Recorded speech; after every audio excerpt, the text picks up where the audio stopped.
कमलदीप जी। राधे राधे गुरु। राधे राधे महाराज जी। महाराज जी, मनुष्य अंदर से इतना बेचैन क्यों रहता है? सब कुछ होते हुए भी अशांत क्यों है? उसका क्योंकि वो आनंद का अंश है, उसे आनंद चाहिए। और इस दुखालयम अशाश्वतम, दुख प्रदान करने वाले नाशवान संसार में आनंद कहीं है नहीं। वो खोजता है प्रतिकूल शरीरों में, जैसे पुरुष शरीर तो स्त्री शरीर में, स्त्री शरीर तो पुरुष शरीर में, वस्तुओं में, धन में, मकान में, पद में, प्रतिष्ठा में। लेकिन ये सब जिसको प्राप्त है वो भी आनंद में नहीं है, क्योंकि आनंद का अंश आनंद समुद्र में ही अवगाहन करने पर वो आनंदित हो सकता है, और वो है भगवान, सिर्फ भगवान। तब लगी कुशल न जीव कहूं, सपने हूं मन विश्राम। जब लग भजत न राम कहूं, शोक धाम तज काम। जो चाहत है नित्य सुख, अरु मन को विश्राम। हित ध्रुव हित सो भजत रहो, पल पल श्यामा श्याम श्यामा श्याम श्यामा श्याम। जब तक भगवान का भजन नहीं होगा तब तक कोई उपाय करके देख लो, मन शांत नहीं होगा। कुछ भी भोग लो, कुछ भी खा लो, कुछ भी देख लो, कहीं भी चले जाओ, एक अपूर्ति सी बनी रहती है।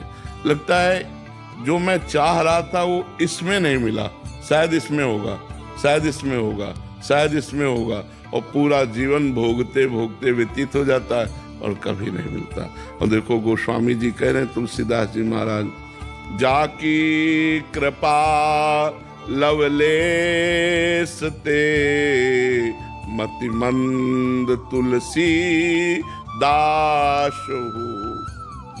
पायो परम विश्राम, राम समान प्रभु नाही। बोले परम विश्राम प्राप्त हो गया। जहां जन्म जन्मांतर से भटकते चले आ रहे थे, एक कृपा कोर भगवान की हुई कि हृदय शीतल हो गया। जन्म जन्म की तपन आनंद में बदल गई।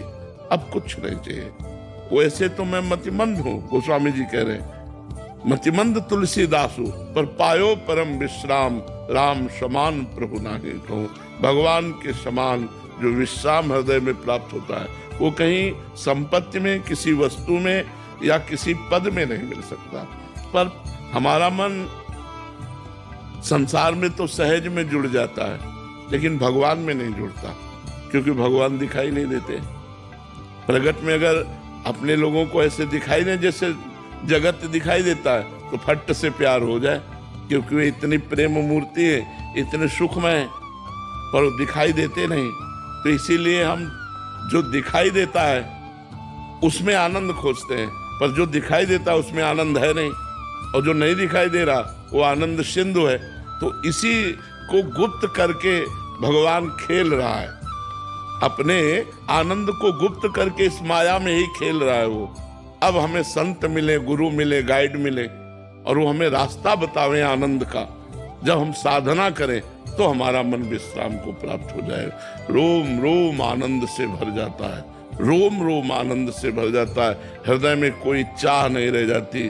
बस एकांत में बैठकर इस बात से रोना आता है कि आपने कृपा की, वो मुझे संसार से घसीट लिया। अगर आप कृपा न करते तो पूरा जीवन संसार में नष्ट हो जाता। प्रभु आप बड़े कृपाल हो जो मुझे संसार से हटाकर अपने में लगा लिया। पर जी, आपने विश्राम की बात की। विश्राम मतलब किसी भी चीज की कामना ना रह जाना, ये विश्राम है? विश्राम का मतलब जैसे घड़ी कसे लाए चलो, दीवाल घड़ी कसे लाए चलो, सुई अपनी अपनी जगह ठप हो जाएगी कि नहीं? एकदम नहीं हिलेगी। ऐसे ही मन, बुद्धि, चित्त, अहंकार सब परमात्मा में स्थित हो गया, इसे विश्राम कहते हैं। मन कृष्णमय, बुद्धि कृष्णमय, चित्त कृष्णमय, अहम कृष्णमय, अब सब कृष्णमय हो गया। अब अंदर ही अंदर वो परमानंद की बाढ़ आ रही। बाहर से वो दिखाई देता है पुरुष स्वरूप, लेकिन वो परमात्मा स्वरूप हो चुका है। उसका सब कुछ परमात्मा में हो गया। कान भय प्राण में, प्राण भय कान में, ही में न जानी पड़े कान है कि प्राण है। श्री कृष्णाकार वृत्ति हो जाती, रामाकार वृत्ति हो जाती, उसे विश्राम कहते हैं। राधिका जी वृंदावन से। श्री हरिवंश महाराज जी। महाराज जी, क्या गुरुजनों और संत जनों की कुछ लीलाएं महाराज जी ऐसी होती हैं कि जो दिखता है वो नहीं होती, जो होता है वो दिखता नहीं। हाँ, तो महाराज जी ऐसी वो परम मंगल में कल्याणकारी हैं, बट साधक को कैसे चलना चाहिए महाराज जी उस पर? बहुत दुर्लभ है कि कोई साधक उनकी प्रतिकूल क्रिया में भी मंगल विधान देख ले। गुरु की प्रतिकूल क्रिया में मंगल विधान देख ले, नहीं तो कभी कभी गुरुजनों की क्रियाएं और आदेश ऐसे होते हैं जो लगता है कि ऐसा ऐसा आदेश कैसे कर दिया, ऐसा तो नहीं होना चाहिए था। अब जैसे शिवाजी गए समर्थ गुरु रामदास जी के पास दीक्षा लेने के लिए, तो उन्होंने कहा हमारा पेट बहुत दर्द कर रहा है आज तो बोले गुरुजी राज वैद्य बुला देते हैं। बोले राज वैद्य की जरूरत नहीं, सिंगनी का दूध पीते हैं तो पेट ठीक हो जाता है। जाओ जंगल में, बिना किसी गार्ड के, सैनिक के, अंगरक्षक के, बिना अस्त्र के सिंगनी का दूध ले आओ। अब सिंगनी कोई गाय है क्या? और सिंगनी का दूध स्वर्ण के पात्र में रुकता है। स्वर्ण का पात्र लो और सिंगनी का दूध लो। मतलब मरना है, सीधे मरना है। जंगल में खोजते रहे, देखा सिंह शावक उछल रहे, तो समझाया सिंगनी नजदीक। जो सिंगनी ने देखा दहाड़ मारी और शिवाजी के ऊपर, सोई बीच में समर्थ गुरु रामदास जी प्रकट हो गए, से रोक दिया। बोले बस यही देखता था कि तन मन प्राण तू समर्पित किए कि नहीं। अब ये ऐसे कौन से होंगे जो तन मन प्राण इस तरह समर्पित कर दे। एक दिन श्री रामानंदाचार्य जी महाराज अपने शिष्यों की मंडली के साथ विचरण कर रहे थे, तो एक जंगल में रुके, तो वहां कुआं था। कुआं से पानी ठाकुर सेवा के लिए लाना था। तो जब पानी लाया गया तो उसमें गंध थी पत्तों की। एक डाल ऐसे जा रही थी कुआं के ऊपर, उसमें पत्ते गिर रहे थे, पत्तों के कारण वो पानी में सड़न थी।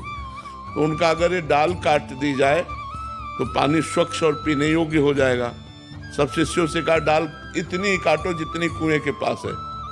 तो उनका महाराज अगर डाल में चढ़ के गए तो इधर बैठना पड़ेगा, और वो डाल के नीचे सीधे कुआं है, और उतनी ही अगर काटी गई तो काटने वाला कुएं में चला जाएगा। बोले हमसे इतना मतलब नहीं। बोले आप आदेश करो तो पेड़ के पास से डाल काट दे। तो उन्होंने कहा नहीं, डाल केवल इतनी ही काटनी जो कुएं के ऊपर है। मतलब मरना है, जो शिष्य काटेगा वो मरेगा, कुएं में सीधे जाएगा कुल्हाड़ सहित।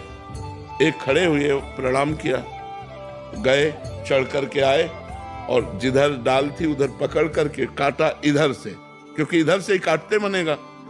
जे ही काटा सो मैं कुल्हाड़ सहित कुएं में चले गए।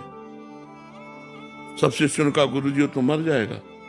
बोले हमारा काम था कुएं से डाल हटानी, अब वो कट गई है, तुम डाल निकालो, लेकिन थोड़ी देर रुक जाओ। बोले गुरुजी थोड़ी देर रुक जाएंगे तो मर जाएगा। बोले नहीं, थोड़ी देर रुक जाओ। अब सब शांत बैठे।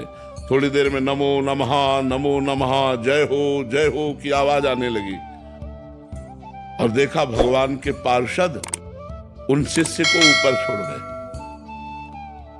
वो गुरुजी के चरणों में प्रणाम किया। बोले कहो क्या हालचाल है? बोले गुरुजी जे ही कुएं में गिरे ते भगवान राम जी के पार्षद आए, हमें साकेत धाम ले गए और वहां दर्शन कराया सिया राम जी के, और ये प्रसाद दिया है आपको। अब सब शिष्य लालायित हो गए। तो अब उनमें एक ही खड़ा हुआ था प्राण देने वाला। तो कई गुरु की ऐसी आज्ञाएं होती हैं जो हमारी समझ के परे होती है, और उनमें भगवान का मंगल विधान होता है। पर हम अगर मान लें तो बात है। हमें गुरु में साक्षात भगवान बुद्धि रखनी है, और भगवान बुद्धि से हमारा परम कल्याण हो जाएगा। अगर भगवत बुद्धि रखे तो पार हो गए, पक्का पार हो गए।